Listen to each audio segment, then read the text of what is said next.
Okay, today you're going to be watching a little bit of lecture video from me and then some other videos that are linked up to YouTube as we get started in our next unit.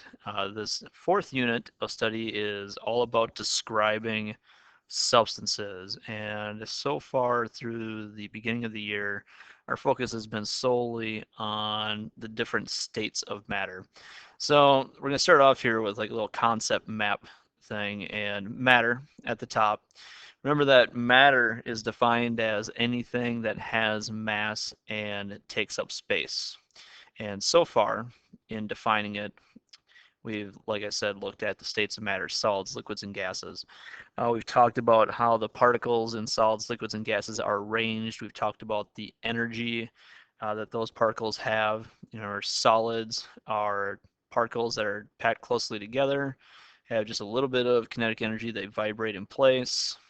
Liquids are disorganized, have more kinetic energy, can flow around a little bit more. And then gases are particles that are completely separate from one another, act independent, and have more kinetic energy.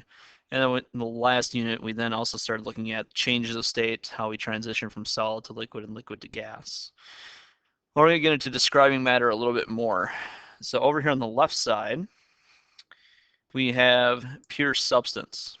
We classify matter as a pure substance, and if it is a pure substance, we can define that as either being an element or elemental substance, or as a compound. And we'll talk more about those in just a minute. The other possibility is that we have mixtures. And when it comes to mixtures, there are two classifications of mixtures. We have homogeneous mixtures and heterogeneous mixtures. In defining pure substance versus a mixture, a pure substance is any substance that is made up of only one type of substance. Excuse me. And a mixture is a substance that is made up of multiple substances. Under pure substances, we had element and compound. The definition of an element or elemental substance is a substance that is made up of only one type of atom. So some examples of elemental substances. Graphite would be an example, and so would diamond. Graphite and diamond are elemental substances because they're made up of only carbon atoms.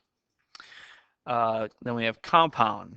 A compound or compounded matter is a substance that is made up of multiple atoms. So things like water. Water is made up of hydrogen and oxygen atoms combined. So based upon the definition of compound and mixture, what exactly is different about them? If you go back and look at the definition of mixture, it is a substance that is made up of multiple substances. And a compound is a substance that is made up of multiple atoms. So the question is, what is different about that? Okay, one is a pure substance, one is not. So we have pure substance, a compound is a pure substance, can be a pure substance, and then we have mixtures, but their definitions look like they're very similar. So what is the difference between them? Why is one a pure substance and one not? Well, at this point, you should pause this video and then go on to Edmodo and watch the video titled Experiment 1, Iron and Sulfur before continuing. While you're watching these other videos, you should be taking notes about what you're seeing in the video and what is happening. So pause this video, go ahead and watch the other one, take some notes about what's happening, and then come back to this one.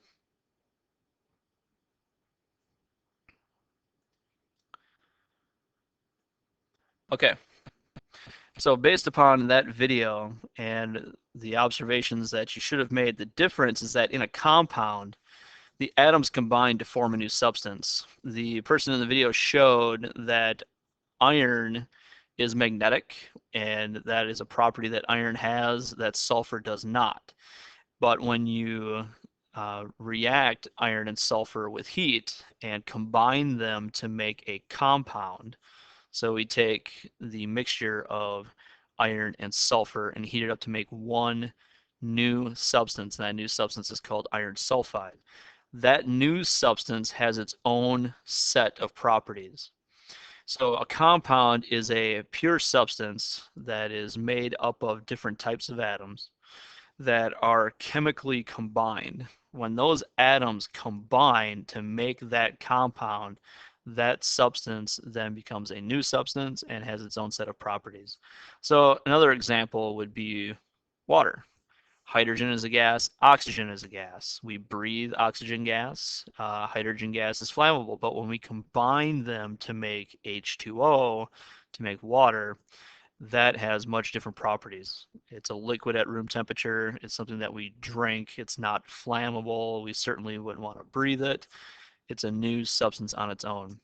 Whereas in the mixture, the individual parts retain their unique properties. So at the beginning of the video, the gentleman showed you that just by taking iron and sulfur and mixing them up in a cup, you could still use the magnetic properties of iron to separate it from the sulfur. But after reacting it with the sulfur to make the new compound iron sulfide, it no longer has that magnetic property because it is a different substance. So in a compound, the atoms chemically combine to make a new substance. And in a mixture, the individual parts retain their unique properties. The fact that in a mixture those components retain their unique properties, that allows you to separate them using physical means.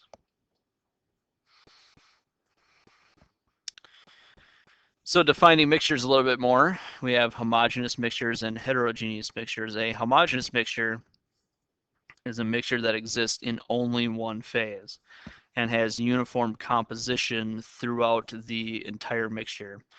One of my favorite examples for a homogeneous mixture is Kool-Aid. Kool-Aid is really three parts. You have water, you have the Kool-Aid powder, and then the sugar. When you mix all three of those components, you end up with a substance that is in only one phase. Everything is a solution. It's all mixed together. And it has uniform composition throughout, meaning that every glass of Kool-Aid that you pour is going to look and taste exactly the same. A heterogeneous mixture can exist in multiple phases and has a variable composition. So an example of a heterogeneous mixture might be something like pizza. You have the dough, which is a solid, you have the sauce, which is a liquid, other toppings on it.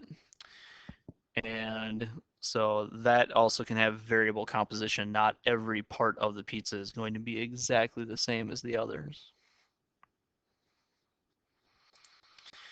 Now, I said before that when it comes to mixtures, you can use physical means to separate them. Remember, in a mixture, the individual components retain their individual properties. So for the iron and sulfur, when those got mixed together, the iron still had its magnetic properties, and so you could use a magnet to separate the iron from the sulfur.